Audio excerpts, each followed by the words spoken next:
Canada किस तरह से खालिस्तानी आतंकियों का गढ़ बनता जा रहा है। पाकिस्तानी खुफिया एजेंसी आईएसआई की शय पर यहां पर काम हो रहा है। कनाडा से भारत को अस्थिर करने की साजिश रची जा रही है। सोर्सेस के हवाले से यह बड़ी खबर, कनाडा में 20 बड़े खालिस्तानी आतंकी आज की तारीख में मौजूद हैं।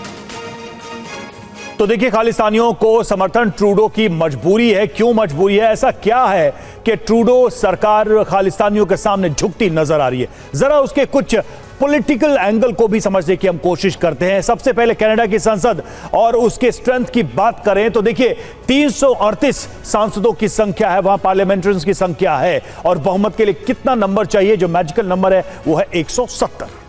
जी हां, अब ट्रूडो की लिबरल पार्टी के सांसदों को अगर काउंट किया जाए तो उनकी संख्या है 158।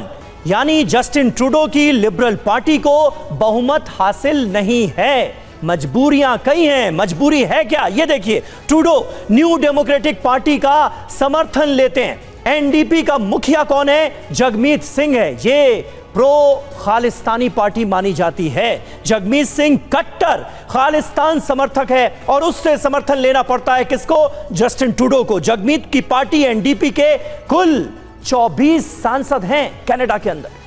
और देखिए, अब तक एनडीपी के भरोसे ट्रूडो की सरकार को बहुमत है, यानी सरकार चल रही है। और खास बात क्या है, तो इसी साल अगस्त में एनडीपी ने अपना समर्थन वापस ले लिया, यानी कि सरकार पर संकट, और बहुमत परीक्षण में ट्रूडो को दूसरी पार्टी का समर्थन मिला है। तो ये जो नंबर्स हैं उसका भी फेर है। और एक तरीके से जैसा हम सुन भी रहे अपने मेहमानों के माध्यम से कि इनके पिता का भी रवैया कुछ कुछ ऐसा ही था।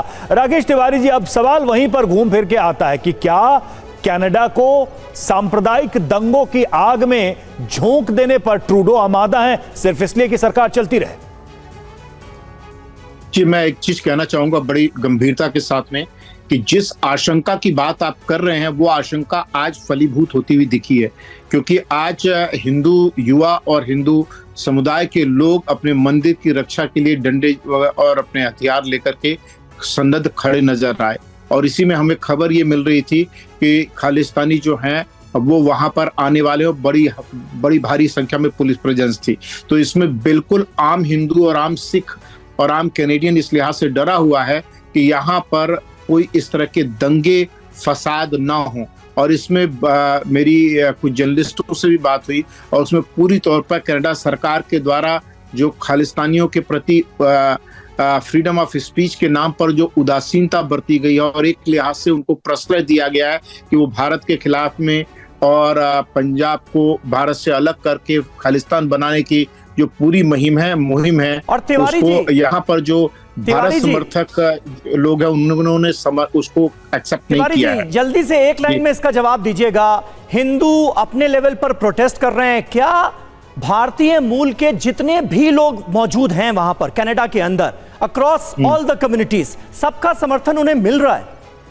जी बिल्कुल मिल रहा है। बिल्कुल, यहाँ तक कि आमतौर पर जो सिख कम्युनिटी है जो कि खालिस्तान समर्थक नहीं है, वो लोग भी समर्थन दे रहे हैं। लेकिन वो मजबूर होते हैं क्योंकि ये जो खालिस्तानी है फिर उन्हें चिन्हित करते हैं और चिन्हित करने के बाद में उनको धमकाया जाता है। यही सबसे बड़ी समस्या है कि खालिस्तानियों का प्रभाव जो है वो कनाडा के अंदर बढ़ता जा रहा है, घाव को नासूर बनाने की कोशिश की जा रही है। जी, भारत में भी है।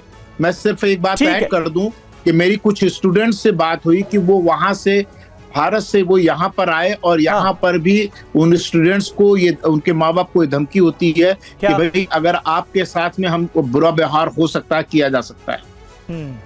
ठीक है, बहुत बहुत शुक्रिया, बहुत बहुत शुक्रिया राकेश तिवारी जी आपका कनाडा से हमारे साथ जुड़ने के लिए। सिंगल साहब और अचल सर आपका भी बहुत बहुत शुक्रिया। लेकिन ये समस्या जो है ये सिर्फ कनाडा तक ही सीमित नहीं है, बांग्लादेश के भी हाल बुरे हैं।